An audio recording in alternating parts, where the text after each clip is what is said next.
Assalamualaikum warahmatullahi wabarakatuh. Hamdan katsiran lillah amma ba'du.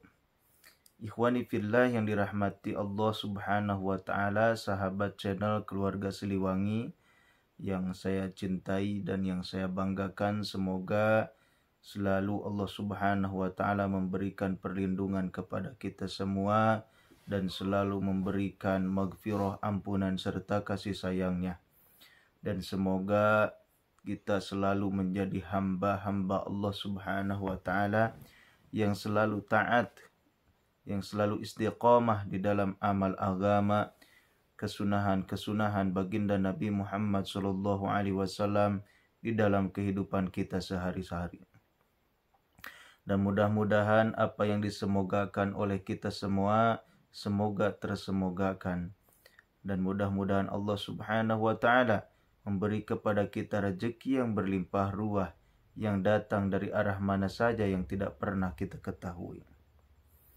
Ikhwani fillah, sebelum saya melanjutkan terhadap inti pembahasan, maka dimohon untuk mensubscribe, like, comment, and share video ini agar mendapatkan notifikasi-notifikasi terbaru dan agar semoga channel ini semakin berkah, semakin banyak kebaikan-kebaikan yang dikeluarkan dari channel ini.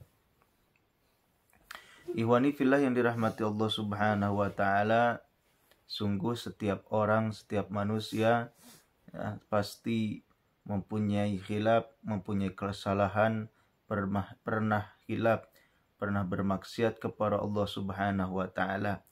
Dan pada intinya orang yang berdosa, orang yang bermaksiat, maka tentu akan ditegur, akan diadab oleh Allah Subhanahu wa taala kelak di akhirat. Maka hadirin yang dimuliakan Allah Subhanahu wa taala, dan kita sebagai manusia mempunyai hati, mempunyai perasaan bahwa kita juga tidak ingin sampai Allah Subhanahu wa taala mengadab kita di akhirat kelak. Maka oleh karena itu kita harus selalu berzikir, harus selalu bertobat kepada Allah Subhanahu wa taala, harus selalu menjalankan perintah-perintah Allah Subhanahu wa taala dalam kehidupan kita sehari-hari. Dan semua daripada kita ini pasti mempunyai dosa-dosa yang sangat banyak, bahkan dosa-dosa yang sangat besar. Mungkin setiap hari kita melaksanakan dosa kecil. Kalau selalu ditumpuk-tumpuk, selalu terus-menerus kita lakukan dosa kecil tersebut, maka dosa itu akan tambah besar. Nah, bagaimana cara agar Allah Subhanahu wa taala mengampuni dosa tersebut? Banyak jalannya, banyak wasilah, banyak caranya agar Allah Subhanahu wa taala selalu mengampuni dosa-dosa kita. Dengan istighfar, memohon ampun kepada Allah Subhanahu wa taala, dengan bertobat sebenar-benar tobat, yaitu tobatan nasuha, tidak ingin mengulanginya kembali, bersedih hati karena sudah melaksanakan dosa. Akan tetapi ada lagi amalan-amalan agar supaya dosa-dosa kita yang banyak itu dilebur oleh Allah Subhanahu wa taala. Bahkan ketika dosa-dosa itu banyak, ketika dosa-dosa itu menumpuk bagaikan buih di lautan, maka Allah Subhanahu wa taala akan mengampuninya. Allah Subhanahu wa taala akan melebur dosa-dosa kita yang banyak tersebut. Dengan syarat memang dosanya dosa yang kecil. Dosa-dosa yang kecil, akan tetapi dosa yang besar perlu ada tobat khusus kepada Allah Subhanahu wa taala. Nah, Al-Fakir akan membagikan sebuah amalan dari hadis baginda Nabi Muhammad sallallahu alaihi wasallam yang intinya dikir yang termaksur yang datang dari baginda Nabi Muhammad sallallahu alaihi wasallam. Dan saya akan bacakan hadisnya. An Abi Hurairah radhiyallahu anhu annahu sami'a Nabiyya sallallahu alaihi wasallam yaqul, bahwasanya dia mendengar Nabi Muhammad sallallahu alaihi wasallam bersabda, Man qala idza asbaha mi'ata marratin. Man qala, barang siapa berkata ketika pagi hari, mungkin selesai melaksanakan sholat subuh, mi'ata marratin 100 kali, ya, 100 kali. Ya, boleh pakai tangan untuk menghitungnya, atau boleh juga pakai tasbih, ya.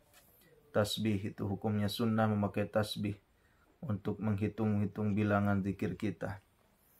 Wa idza amsa mi'ata marratin, kemudian ketika sore hari juga didikirkannya sebanyak 100 kali.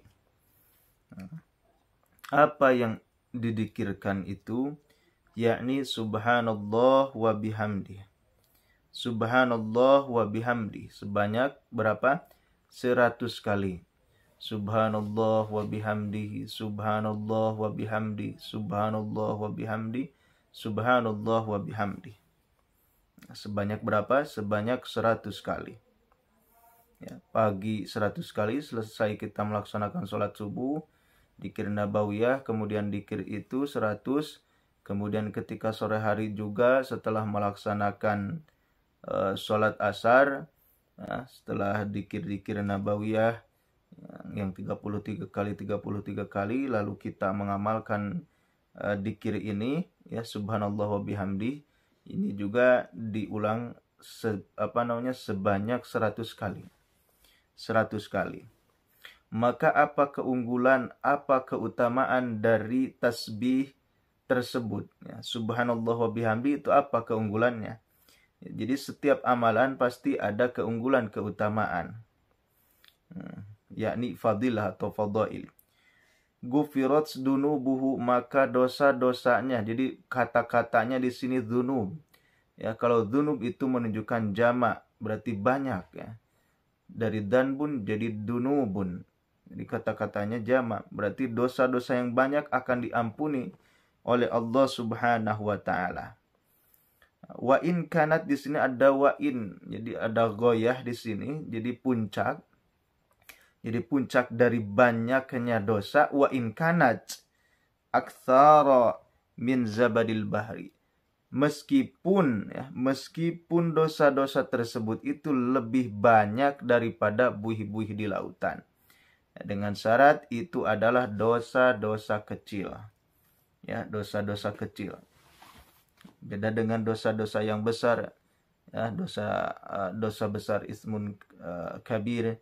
Dosa yang besar itu perlu tobatan nasuha, perlu tobat khusus, ya. Kalau dosa-dosa kecil, dengan kita mendikirkan subhanallah wa bihamdi, subhanallah wa bihamdi, subhanallah wa bihamdi, subhanallah wa bihamdi, pagi sore 100 kali, maka Allah Subhanahu wa taala akan melebur semua dosa-dosa kita. Ya. Insyaallah semoga Allah Subhanahu wa taala, ya, memberikan kepada kita semua kekuatan untuk mengamalkannya. Kekuatan untuk mengamalkan, karena kita telah mengetahui, karena kita telah mendengar, maka inti yang terakhir adalah pengamalan. Ya, inti yang terakhir adalah pengamalan.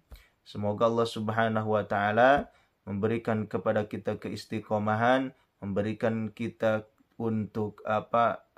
memberikan kepada kita kekuatan untuk mengamalkan dzikir tersebut. Ikhwani fillah, mungkin itu saja yang bisa saya sampaikan. Mohon maaf bila ada kesalahan. Billahi taufiq wal hidayah. Wassalamualaikum warahmatullahi wabarakatuh.